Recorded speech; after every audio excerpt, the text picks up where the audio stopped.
Welcome back to Road to Kerbin. You find me in the science research labs, and we have got some science from the last episode that we need to spend before we do anything else. So we're going to get this electronics, I think, because I want bigger solar panels for electricity. But we're going to get this, we're going to roll the intro, then we're going back to Armstrong.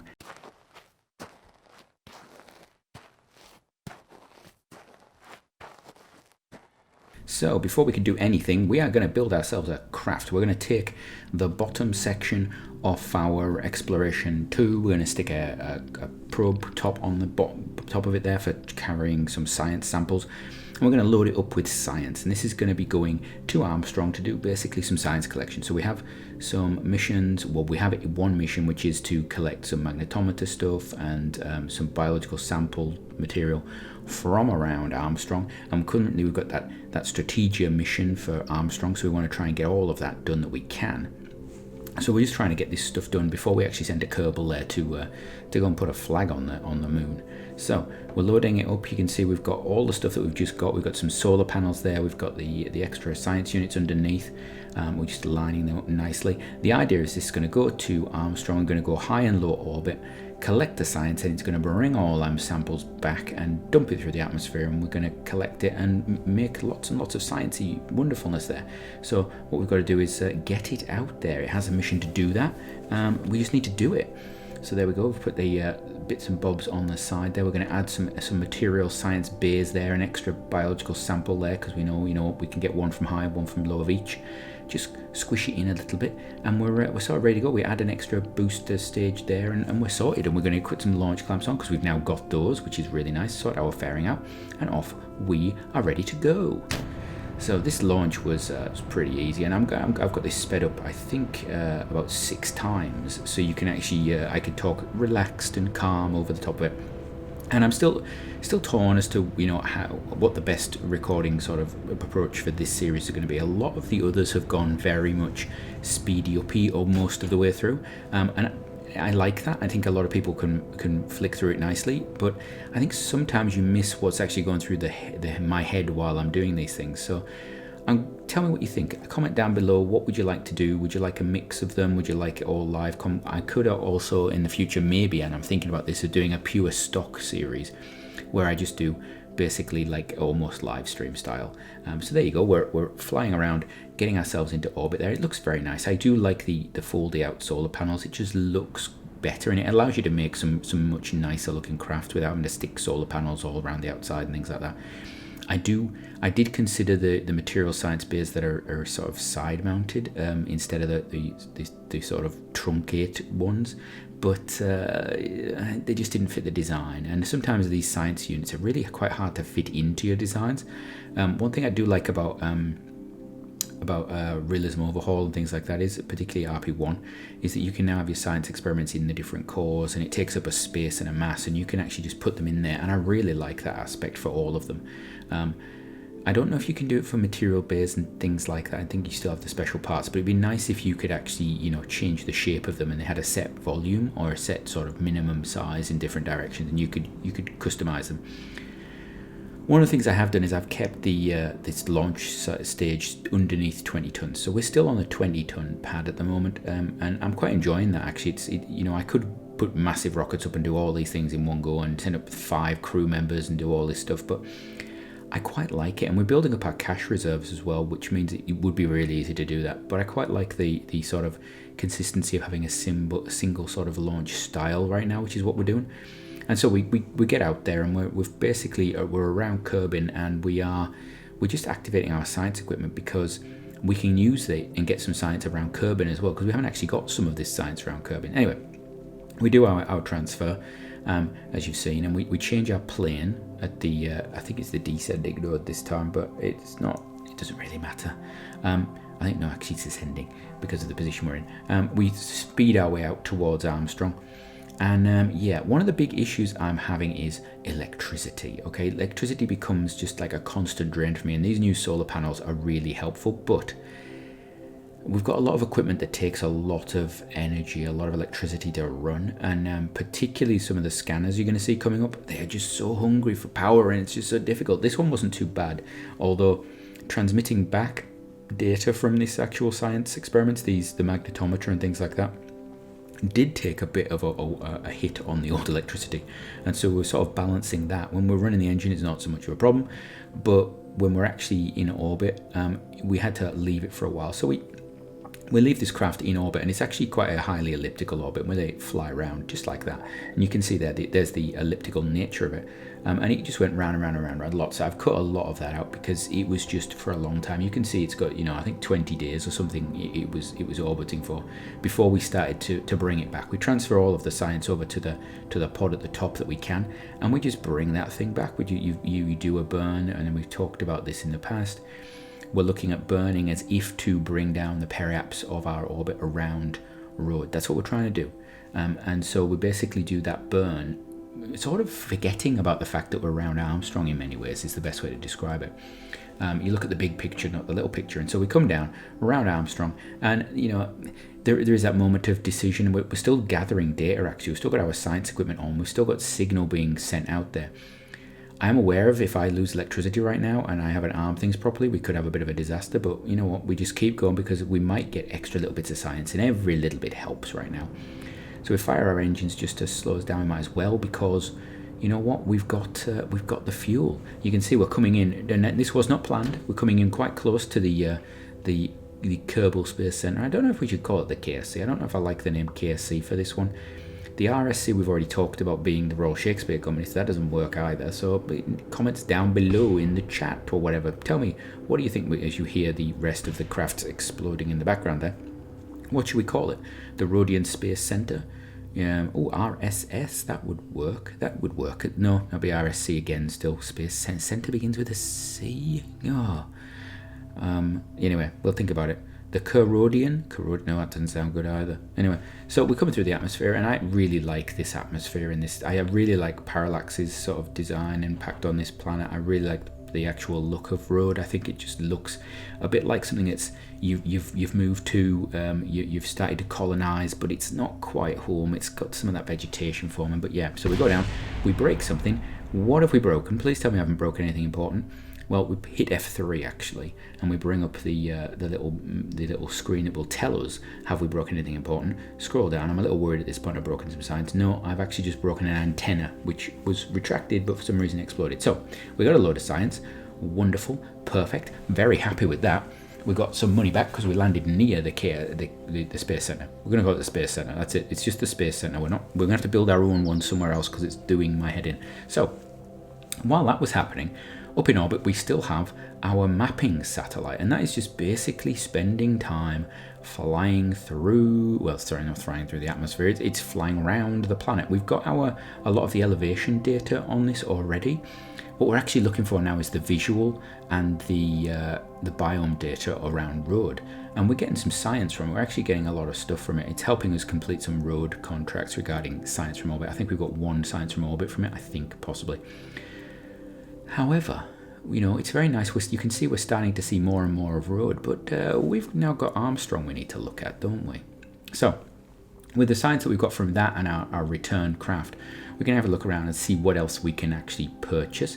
And we decide to go for, should we go for space exploration? I think we'll go for space exploration. There we go, because it gives us some legs and it gives us some extra equipment, and it gives us another scanner for orbital scanning. Now, all this does is add in, I think it's resources, but it's, if you've got it, you might as well use it. So it allows us to basically replace, and this is the Acuity 1 that we used previously. We've taken off its antenna, we've replaced them with these better high gain relay antenna that we're going to send out as well. We've still got the altitude scanner on the top there. You can see that's really nice. And what I'm actually going to do, and I'm not going to show you all of this, I basically put on some extra solar panels, and then I think about the scanner in the middle there, which normally does biomes and visual, and we've got an upgraded one of them. So I'm actually going to replace that. We take that out. We're going to put some extra batteries on because we kept losing battery power, which was a big problem for us. And we're just going to modify it. And in the end, I actually take out the cargo bay that currently has the scanner in, and I just replace it with the new one. And we do a little bit of jiggery-pokery to position it in a nice way. And there you go. That's sort of getting there. And anyway, there we go. I've just jump cut as I've done all that, and you can see you'll see it unveiled shortly.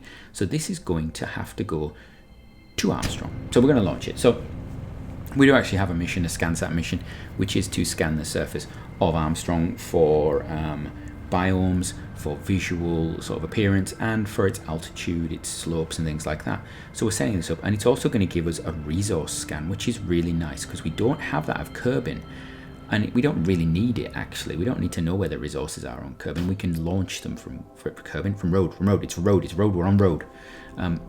We can launch things from Rhode, but Armstrong has very low gravity, and actually it would save us time, or well, it would save us Delta V if we maybe actually started putting stuff up from there. We have to, it's a nice opportunity. We want to colonize some things. It might be worth us looking at Armstrong as a little test site for us to colonize. I mean, the alternative is Lua, which we haven't visited yet at all, so I'm not entirely sure what it looks like, but it does look as though it's got an atmosphere, and it is quite big, so gravity is going to be high, which would mean we wouldn't get a massive bonus compared to Rhode, but at least it would be a way for us to set a colony up. It would be quite interesting. So those are the two options we have at the moment. So we spin around the planet a few times, and we're going to send this out to Armstrong. And you've seen this before. We've now done this, I think, twice. We've done a few. We've done one or two. We've got to avoid Lua because it constantly gets in the way. That's one of the big things that actually is a negative for Armstrong as a base, is that actually we have to avoid Lua. And you see there, I actually really overburned. I'm actually overshooting quite considerably and coming back to Armstrong, just to avoid that interaction with Lua, because it was actually really annoying me at this point. It was just in the way no matter what I did. So there we go, we're coming in, and this is going to be quite a big burn to put it into orbit, but we don't mind. And you'll notice that I've let it sit really quite a long way away, and that's because I want to go into a polar orbit. I want to do what we've done with Rhode and go into a polar orbit, and then we can just scan from a great distance. And I've had to balance the distance out here because the ideal distances for both these scanners is a little different, but we're going to leave that in orbit now. We're going to into orbit, we're going to detach that back end stage, we're going to leave it on its RCS, and we'll just leave that floating now to get stuff while we do some science, I think. So, science time. Right, for science time. So, free return trajectory. So far, we have been going into orbit around Armstrong. But if we were starting out and we were a bit worried that our engines weren't very good, we could actually do something called a free return trajectory. And it's also the reason why, if you look at the Apollo flights, the diagrams of them, they always look like a figure eight. So what is a free return trajectory? Well, if you look at the diagrams here, this is what you commonly see as a free return trajectory. You can also see we've got a little bit from a Kerbal mission down below that I've stuck in there. And basically what it means is you leave Earth, or in the case of us, you would leave Rhode, and you travel out to the planetary body or the moon that you're going towards, with the idea of you would swing around the back of them and come back to the planet of origin without having to fire your engines. This means if you got a problem with your engines, you would actually still return home. Now, this relies on the idea of sort of gravity assist and the orientation of planets and moons and their movement. So if you actually look, the Earth, as we depart, we actually move in the same direction going into orbit as the Earth, because we want to get that push as we go around the Earth. We want to get that push from its actual rotation on its axis. So we get that. So we're going anti-clockwise. We then leave Earth and we head towards the moon.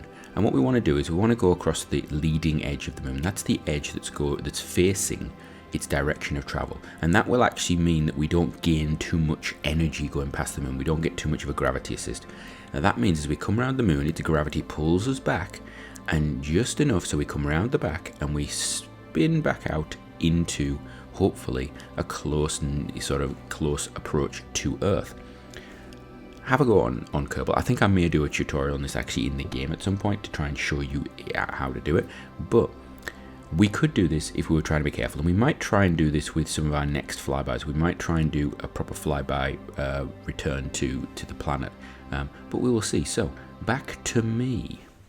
Welcome back from the for science section. So we've upgraded our astronaut complex. I'm also going to upgrade, I think we're going to upgrade the science complex, because that allows us to do surface samples, and I really want to upgrade some other stuff, but I think we're going to do the launch pad. Yeah, I like the limits of that. So before we do anything else, let's look at the missions we've got. Right, so we're coming to the end of our sort of Armstrong mission set. We really need to finish off the Armstrong program so we can go elsewhere as well. We've got a bit of science, not going to spend it just yet. We have the crewed landing and return. We have plant flag. We've got all this other stuff to collect science different places, but we have this rescue Claudia from orbit of Armstrong. I'm going to complete that first. We're going to do that this episode, and the next episode we're going to go for the Armstrong landing, I think. So I'm going to meet you in orbit. We're going to put a craft up. That's probably going to use the Exploration 2, but we'll just change it a little bit, add a different solar panel setup to it. I'll meet you in orbit with that, and we can get our way to Armstrong to see if we can collect Claudia. Right, let's get going. Right, welcome to the orbit of Rhode, and we are departing already on our way to Armstrong. We've set the maneuver nodes up, and off we go. So, we're with what is a sort of adaptation of the Exploration 1. We've added in an RCS unit, we've got some RCS ports on there, and we've changed our solar panels out as well, just so they're not in the way of the RCS, and we've given ourselves some extra antennae, so we've got definite control. We've got our Acuity 2 in orbit of Armstrong, which is going to act as a relay for us, hopefully, if we really need one, but we shouldn't. We should be okay. So it's going to burn along there. This is going to be a 2-burn transfer. We're going to transfer, the first burn is going to take us out towards Armstrong nearby. Then we're going to do another burn at the, I think it's our ascending node, and we're going to change our speed, our travel, our direction and our inclination at that point so that we actually encounter Armstrong at the right point. We're actually going to encounter Armstrong at its furthest point from ascending or descending node, so it's actually not the most opportune of positions, but with Lua always getting in the way, you know, you do what you can, and this has turned out to be the one that's next up for us, so there we go. So we're just going to slow our engines down a bit and try and really get this nice and close. We're going to just pop it down because it's important for us to get this reasonably close on this attempt, and we'll do a bit more power.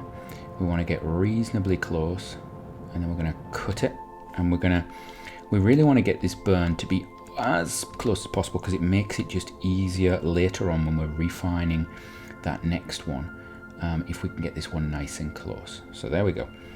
Take our time, just burning, repulsing, turn it off. There we go. Not too bad, not too shabby. So where's that going to take us? Right, we are definitely still going to get an encounter. It's not perfect though, so let's see. We've got time until we get there. Let's see if we can play around with this maneuver node a little bit. We'll put that down there. What if I do that? What does that do for me? That doesn't do anything right now. Right, let's have a look.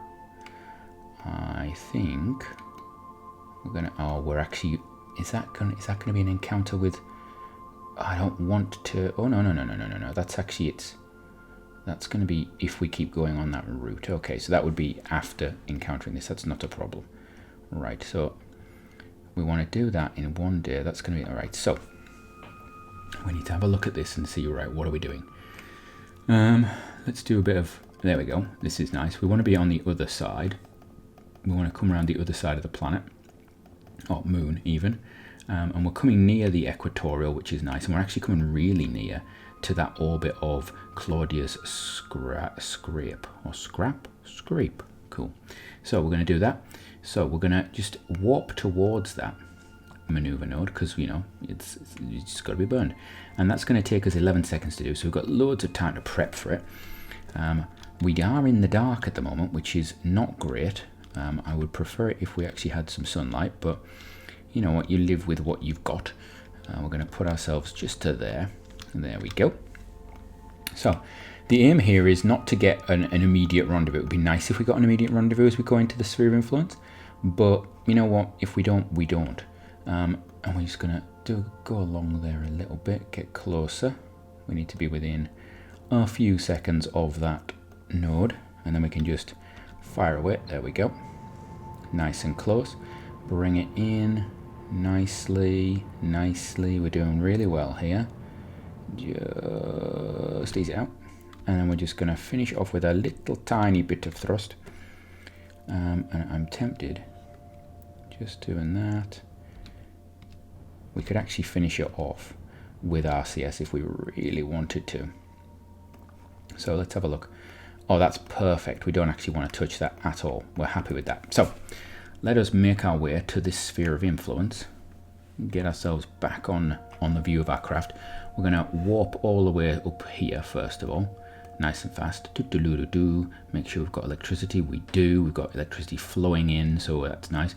You can see we've got signal from our system around Rhode. You can see it's a bit out of sync though, because Well, floating points and things like that mean that these things have slightly different times and they migrate a bit. So the more of those we put up, the more consistent this signal is going to be. We're out of range with our antenna at the moment, but you see we're actually getting signal piggybacked from Rhode directly, but also piggybacked from that Acuity 2 craft. So that's really good. We know that's gonna work for us. So we're going to just go straight up to sphere of influence transfer there.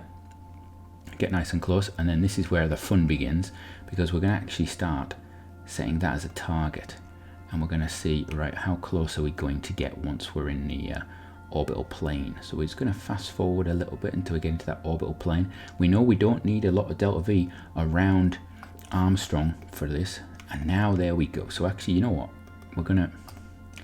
we're actually going to focus on Armstrong a little bit, because, oh no, we won't, we'll just stay like this. So what we want to do is, those are miles apart, so we want to go into a retrograde. We know we're going to get to our periaps in about a minute. I think we're going to go on until we've got about 30 seconds. Yeah, 30 seconds is good for me. We're not past it. Wait, okay, not 30 seconds, 15, because we hit the button and then it went too far. Right, let's just fire those engines, get ourselves into some sort of orbit, and then we can figure this out. I think what we'll try and do is maybe put our far side at the same periaps as that, so it's about 9. So we're going for about 9.7, that'd be nice, and then we can actually just basically go around until we get a decent encounter. Oh, now that's interesting. That was ooh, we have an encounter on the next orbit. That is nice, and it's going to be near the descending node, which is perfect. So, oh, too far. Turn it around, going the other way. Note to self, don't hit the Z button, or Z button. This is better, we can just work it out. How close are we? Oh, look at that. I couldn't, if I wasn't filming this live, you know what? I wouldn't believe myself. So we're going to just bring it round to here, and hopefully we're going to have signal from something. Yes, we are. Ooh. Right, now we want to go into target mode. We want to go retrograde, and this is going to take a bit of power. Oh, she's running out of electricity. That's not good. Right. Target, that's telling me lots of information that I can't actually read, which is annoying. So, when's my closest? It's not going to tell me because I haven't got that in. Annoying. Right. So, let's see. I think we can give that a go a bit closer. Let's let it get closer still. I think we can get really close to this. And we've not got much to actually do to equal out our velocity, so that's cool. She's going to come over the top. And we're basically, in effect, doing our plane change at the same time as rendezvous.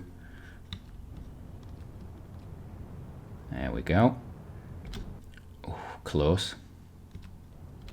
There we go. And then we're going to just rotate round. And at some point, Claudia's going to have to get out of her capsule and push, as it were. So that's going to be great fun. So let's have a look. Right, we want to just position ourselves on this side because prograde for her is there.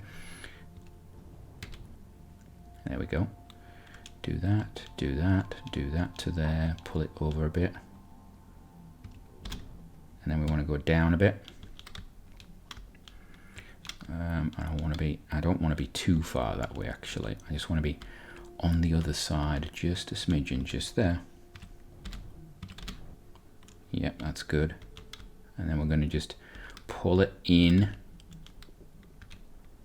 And what we can do is we can be a little cheeky. Do that, and then that actually allows us to use the retrograde marker, because you cannot use the retrograde and prograde markers unless you're going at 1 meter per second difference, which I think is a nice little thing. It forces you to not use them at every single occurrence, and if you're going really slow. So we're going to let this come in. I think we're going to basically stop right on top. I'm a little bit concerned actually about our solar panels, because I think we're going to be really close with this. So let's slow it down. This is nice, this is good. I think we can definitely have her fly across that gap, I think. So let's have a look. We want to get as close as possible, within 10 meters. That's lovely. Right, we want to slow it down just when we need to. There we go. There we go, we're at 0. So we're going to just rotate round. Put our hatch towards, I think. Yeah, put the hatch towards. Like so. Right, and then can we tab across? We can, right? We can we take control of Claudia? We can, right. There isn't any mana prep. You are kidding me. No. Has she got? Right. This is going to be.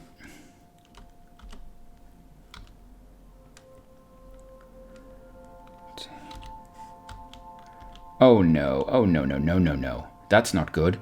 Claudia, you don't have any monopropellant. How am I going to actually get you to do anything? This is crazy. Right. This is going to be fun. Right, set that as target. Let's go for it. She's tumbling, and this is going to be horrible. I think I may speed you up this bit because, yeah, this is going to be hard. So, speedy up time, I think.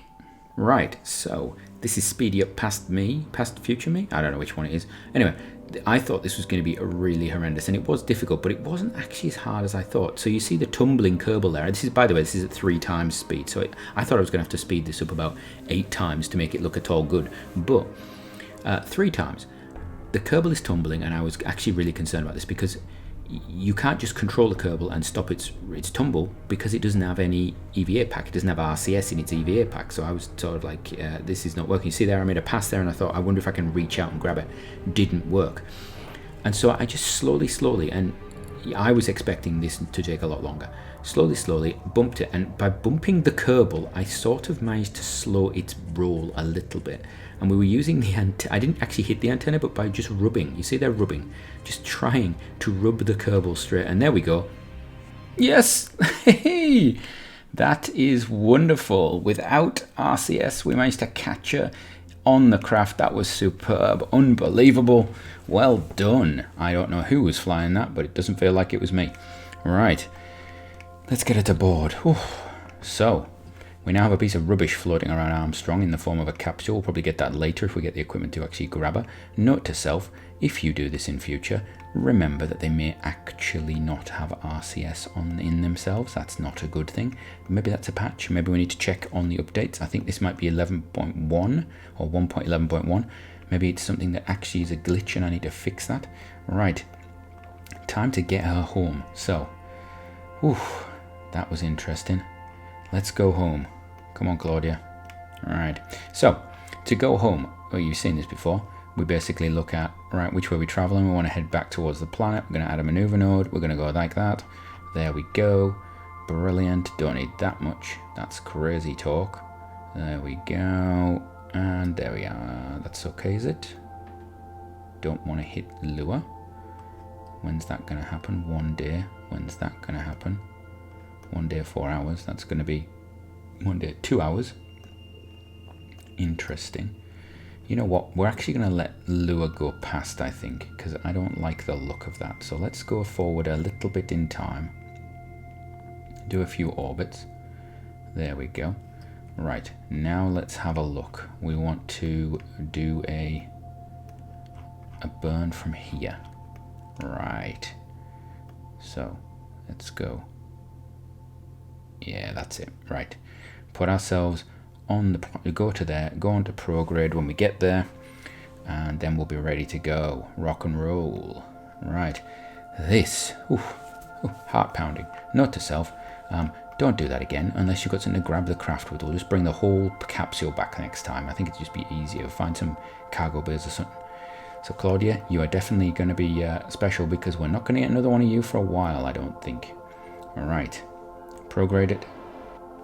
We can turn the RCS off now. We haven't used any of it, really. I'm glad we had it on there, though. That made that impossible. If we hadn't have had it there, that would have been an absolute nightmare. Right. We're going to focus on... I don't want to focus on lure. I'm going to focus on here. We're going to watch ourselves. Right. Have we got... Right, we're coming in. So... Here we go, here we go, here we go. Bring it in. We want to come in at what? 30? I want to say 30, something like that. So we'll just bring it down there. Nice and easy, down to 30. And this is easy. This is, you know, I'm going to time warp quite a lot here, and then we can see the re-entry, and then we can see what happens at the end. But if we go along just a little bit, there we go. Oh, that's about, yeah, a bit more. Yeah, let's go 25. 25 is good. We've got a heat shield. She managed to be rescued from space on her own. That's like a movie moment, that one, isn't it? All right. So let us just time warp a little bit. There we go. Here we are, coming in, and we're going to warp to about here. There we go. You can see the landing guidance, I think that is. So that's going to work that out for us. I don't think we're going to come down too near to the Space Center this time, you know, after last time's a lucky a moment. Right. I would really like to come down near the Space Center, though. I wonder whether we can just burn out a little bit. Burn out a little bit. Radial out is what I want. I want radial out. There it is. Is that radial out? There we go. So radial out, just a smidgen. And then we just pull ourselves out a bit. Like so.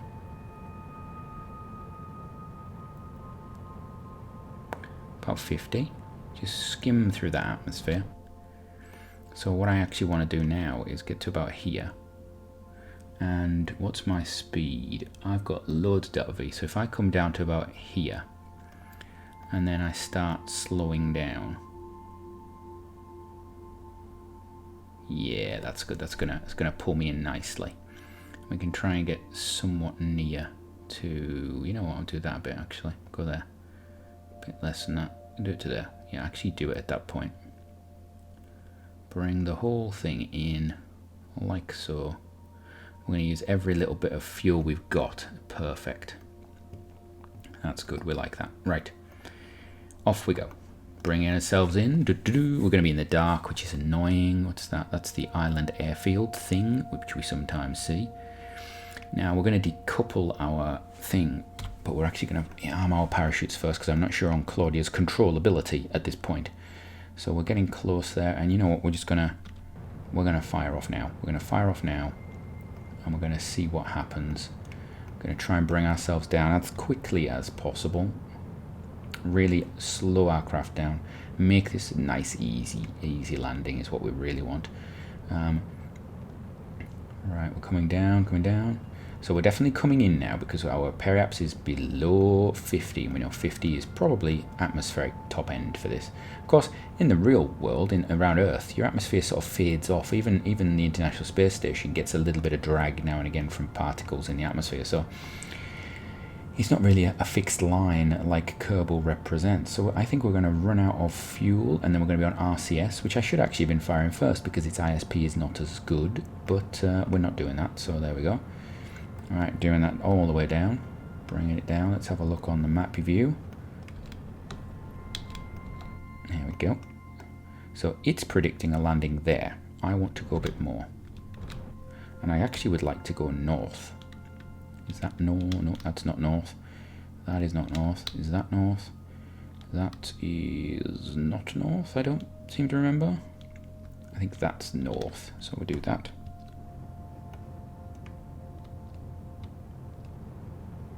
Here we go. Bring it up a bit there. So according to this, we should land pretty much next to the KSC. There we go. That's what it's predicting. That's its prediction for us. We're happy with that. Okay, let's go. Retrograde it. We've got RCS, which is going to let this thing go through the atmosphere, and we've got the parachutes armed. We can detach whenever we want. We are in the atmosphere now, so it's just a matter of time. We could probably put these away. Can we do that? Can we? Oh, we can't retract them. That's interesting because they're fixed.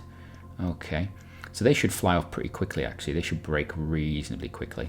And in actual fact, what we're going to do is we're going to... I don't really want to fire this off because we're going really close to the KSC, and I can't change anything else. I don't want to have cross-feed.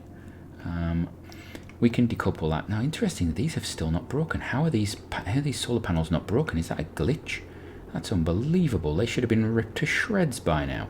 I do not have indestructible parts enabled or anything like that, so what's going on? Maybe it's because their base is shielded, because it doesn't take that. It looks at where they're attached, and where they're attached is shielded. That's weird, if that's the case.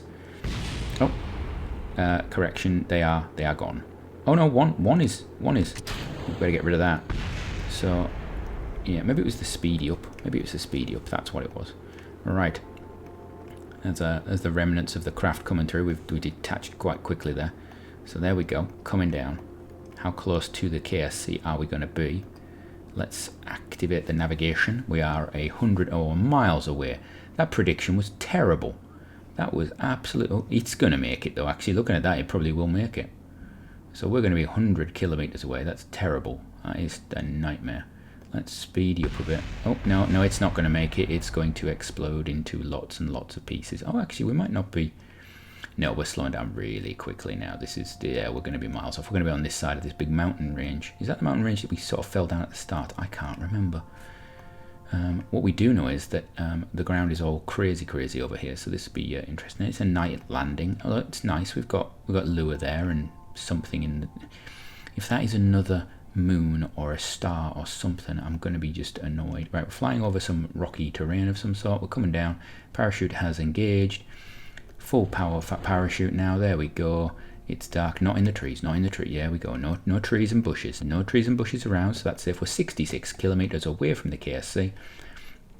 We do not have control from the crew because Claudia is obviously not a member of our crew, and we don't have any data signals or anything like that. So this is going to be a dead drop. The parachute's going down, and we're just going to float down all the way, and then hopefully it's going to take us 4 years to walk back to the KSC. Are you kidding me? Yeah, Claudia, you know what? You're just lazy. That's what it is. Yeah, right. So there we go. Let's recover. Let's see what we get. Right, so we've got tiny little bit of science back. We've got some money back for the parts. Claudia has leveled up, and she is a scientist. So Claudia Kerbin is a scientist. Let's go and check Claudia Kerbin. So she is terrible. Oh no, she's intelligent but terrified of everything. Claudia, that sums up that mission perfectly for us. You've got no courage. You didn't even know how to use the EVA pack at all, and I don't know where the fuel was in that. But you're definitely not stupid, so you may actually be the scientist for us. I mean, you know, we've got Astrid up there, who's got a lot of courage. She's literally the opposite of you, but not a little bit of stupidity. We have a couple of our pilots we've seen. We haven't seen Isaac yet either, so we need to get these lot into orbit so they can actually do some stuff and do things and get some stars going. Because at the moment, Claudia now gives us a bonus, I think, because of that 1 star. So I'm going to leave that there. While we look at our crew. Next time, we're going to be going to Armstrong. So I hope you had a great one, and until next time.